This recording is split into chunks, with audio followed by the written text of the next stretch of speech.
mega love shoutout sa lahat ng ating mga minamahal na viewers, sa lahat ng mga giliw kong taga-subaybay. So, eto na. Eto na guys, ano po?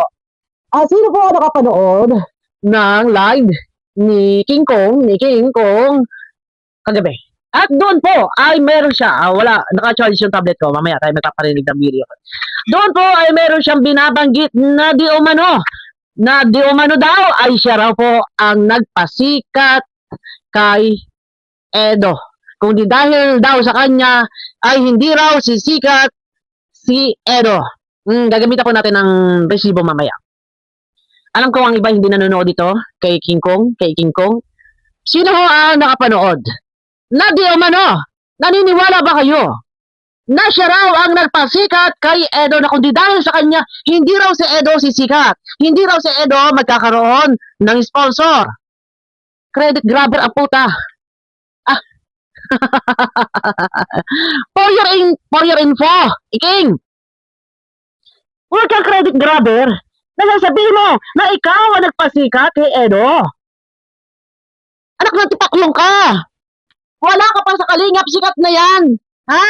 Dahil iyan ang isa sa original K-Boys. Panahon pa ni Sheena. Love din sila ni Sheena. Panahon pa nila Bombay at ni Uyang. Anak ka ng tipaklong. Huwag mo sasabihin na ikaw ang nagpasikat kay Edo. Ang kapal din ng, nako, Diyos ko po, Ginoo.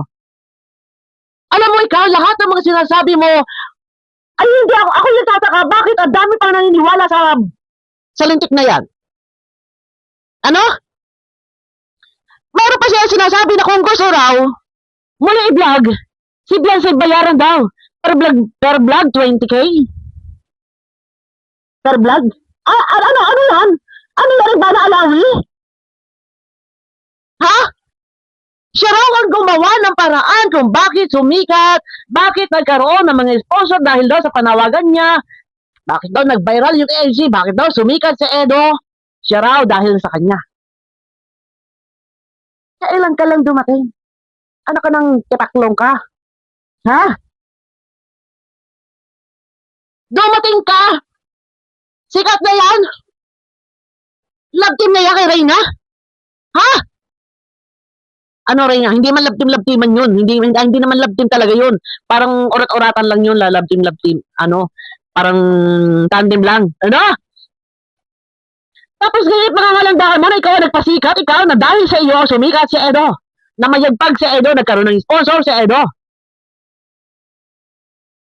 Credit grabber ang hayop. Ang kapal na mukha mo. Kaya nagkaroon daw ng sponsor dahil sa kanya. Wala ka pa sa kalingap, sa damakmak ang sponsor. Sa damakmak ang viewers. Panahon pa ni Lola Damiana, sikat na ang Edo.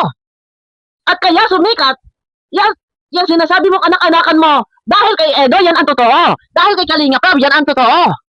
Sumikat dahil sa channel ni Kalinga Prab, at ikaw, hindi ka kilala. Kaya ka rin nakilala dahil sa Kalingap, yan ang sabihin mo. Huwag kang credit grabber, huwag mo sasabihin na kaya sumikat, kaya lamayagpag dahil sa iyo. So, anong saysay, anong silbi pala ng channel ni Kalinga Prab? Kung walang nanood, paano?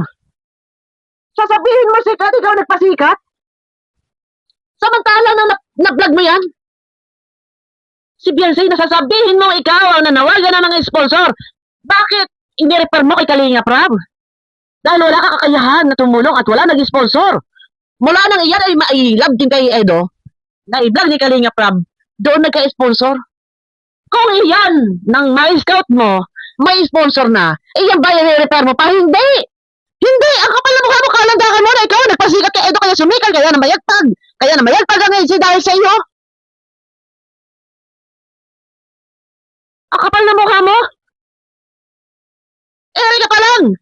Edrica? Viral na! Reyna!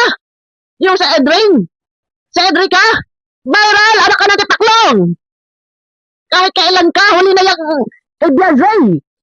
Edrica pa lang ha, Edrain! Yung Edo at saka Reyna! Viral na ha! Bago pa yan! Shane, kay Edo at saka kay Sheena. Tapos kay Reyna, Edo at Reyna, yung Edrain. Tapos yung Edrica, Edo at saka Erika, viral. Buset ka ha. Okay, ayaw ako nangungumpas-ngumpas ng kamay. Ang credit grabber, ang kapal ng mukha. Kaya raw nagkaroon ng mga sponsor dahil daw sa kanya. Kaya nga ipinasa mo kay Kalinga Prab dahil wala nang sponsor. Ngayon, garang-gara ka, bida-bida ka. Kalanda ka daw sa live mo kagabi na nasabihin mo ikaw ang dahilan kung bakit sumikat ang EDSI, kung bakit sumikat si Edo, kung bakit nagka-sponsor. So, ikaw na pala ang makapangyarihan at kaya magpasikat na kung hindi ka rin lang naman dumikit sa Kalingap, pumunta dyan sa Kalingap, sa Daet, ay wala. Paano mo mapapasikat? Eh lahat ng subscriber mo. Viewers ng Kalingap, nang galing sa Kalingap, so ikaw pala ang pinakamalakas sa lahat. Ang sasabihin mo, ikaw ang nagpasikat, ikaw ang nagpakilala. Hindi ka na ba naman tulig? Kundi dahil yan kay Kalinga Prab. At kung hindi dahil kay Kalinga Prab, wala ka. Ha? Kung hindi dahil kay Kuya Bal, wala ka. Na-promote ka. Ang kapal ng mukha eh. Kalandakan. Ha? Mamaya, i-play ho tayo ng video mamaya. At naka-charge sa tablet ko. Okay. Credit grabber Alintek. Oh, di ba? Kalandakan, sino nakapanood ho? Huwag nyo na ako panoorin at abangan nyo na lang ako mamaya at aking i-play ang video. Na siya raw ang dahilan. Okay, meron akong kaunti paririnig sa inyo. Okay. Tandahan lang tayo sa pag-play, ha? Kalandakan pa, may mga sinasabi siya na kundi dahil sa kanya, ang kapal talaga ng mukha mo kahit kailan. Ano? Hindi ko alam kung saan ito humuhugot na kakapalan ng pagmumukha. Okay? Mag-iingat lang tayo mag-play, ha? Mag-iingat lang tayo mag-play. Talagang ito ay literal na talagang wala nang kahihiyan. Ako'y taka lang at bakit dito may... ako, nililasan ko lang ho ng lagaslas. Ako'y taka lang. Ako'y taka lang at bakit ito ay... Ang daming mga tungaw na nagpapaniwala. Okay. Hindi na mabalik. Wait. Namin noon. Oh. Grabe yung mga ginagawa namin noon. Grabe daw ang mga ginagawa nila noon. Yung aming Pakinggan nyo lang ha. Itatranslate ko. promotion para kay Baby Boy. Yung aming promotion para kay Baby Boy. Grabe ang ginagawa namin noon. Yung aming promotion para kay Baby Boy. Yung aming promotion para kay Baby Boy. Tinan nyo. Yung aming promotion para kay Baby Boy. Yung aming ginagawa. Patindiran yung kanila ginagawa. Ay, sus. Tapos, sinasabi niya rito na hindi man lang daw siya yumaman. So, ang hangad mo, ano ang hangad mo? Yumaman? Ano ka ba? Ano ka ba talaga? Ano ba ang motibo mo? Ano ba ang purpose mo? Bakit ka pumunta sa Kalinga? Para magpayaman? O para mag-charity? Ha? At pambira ka? Makakakuha ba ng limpak-limpak na O makakakuha ba ng limpak? pera yan kung hindi dahil sa amin? Makakakuha ba yan ng limpak na pera yan kung di dahil sa amin? Dahil sabi niya siya raw ang nanawagan, nagsisigaw ng sponsor. Diba? Diba kapal ang mukha? Makakakuha pa raw yan ng limpak na pera kung hindi dahil sa kanila? Jesus. Pakinggan nyo ha? Makakakuha ba ng Makakakuha ba ng limpak-limpak na pera? Limpak na pera yan? Yan kung hindi dahil sa amin? Kung hindi dahil sa amin, tignan ninyo ang kapal na mukha. Diba? Tapos hindi man lang daw siya yumaman. So, ang kanyang pagpunta diya para ay payaman. Tapos ayan na nga ngayon, kita ninyo. Ang nag-live, si Beyonce. Punta kayo sa live ko ha, magtira kayo para sa akin. Hindi ka nahihiya. Ha? Wala siya siya daw. Makakuha ba? Kanino ba?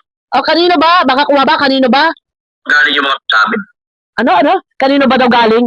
Yung mga sponsor? Sa amin? Di ba? Ano ang kapal ng mukha, ano? Wala. Makakuha ba? Kanino ba galing? Ito. Kanino ba galing? Ito eh. Kanino ba daw galing? Yung mga pera na yun sa Yung mga pera na yan. amin galing lahat yung mga diskarte. Kinain namin lahat yun. Kanino ba galing ang mga pera na yan? Nila matatanggap na edog. Galing sa amin yan. Diskarte namin yan. Kapal ng mukha, ano?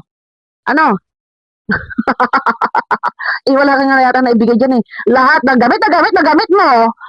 At tinatawag mo ang Baby Boy. Sa thumbnail mo, ikaw ba nagbahagi lahat ng kinikita mo?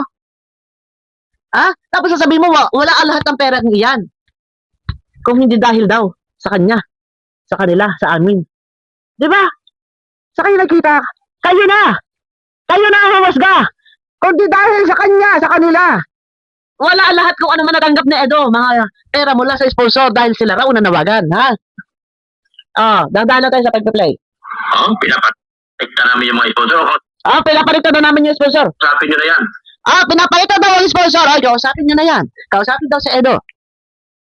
Tapos ngayon, sabihin niya, na, lobat ito guys, hindi ko muna papakatagalan na play. Nasabihin niya, kaya, sumikat dahil sa kanya, otot mo, kahit kailan ka talaga, ikikotot mo talaga, mabaho.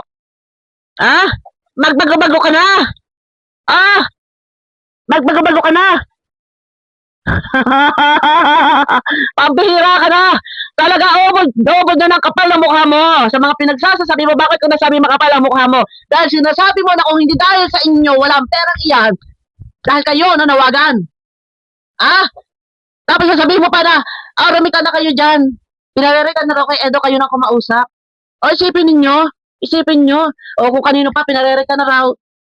Siguro, pinariritan na kay Kalinga, pero isipin ninyo yung mga pinagsasasabihin to. Diba? Samantalang na na-scout mo nga yan, sasabihin mo pa, may sinasabi pa si Jan na, kung daw ibabalag ulit si Beyonce, parang gusto pa niya eh. Parang gusto pa niya, live vlog ng Kalingap. Hoy, tumigil ka na. Tama na. Sasabihin pa na, pag ibabalag daw, kada vlog, 20,000 daw ang ibabayad. Ano yan? Iba na alawi? Ano yan? Tony Gonzaga? Ano ba yun? Sino ba yun? Pambihira ka, ang tigas ng apog mo. Ano yan? Saan ba yan? Sa Kalingap lang naman kilala halos. Pambihira? Diba? Ano ba yung sabi nyo dyan? Naku, di dahil sa kanya. Siya raw, nag-effort na nawagan nagsisigaw. Para daw. Kaya daw nagkaroon ng sponsor. Kaya nahirapan kami. Nahirapan kami. Na ano? Di ba? Kami yun. Alam mo ka mo! Umayos ka! Credit grabber ka! Lahat sa'yo, kaya sumikat dahil sa'yo. Kaya nagka-sponsor dahil sa'yo. At kaya ka nagkaroon ng channel dahil sa Kalingap. Kaya lumaki ang subscriber mo dahil sa Kalingap.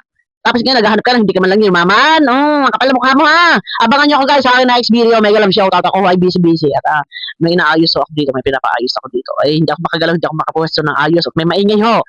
Ako lang ho ay dahil ng break time. Walang ingay. Ay ito nag-vlog na ako. Abangan nyo ako sa akin na next video po.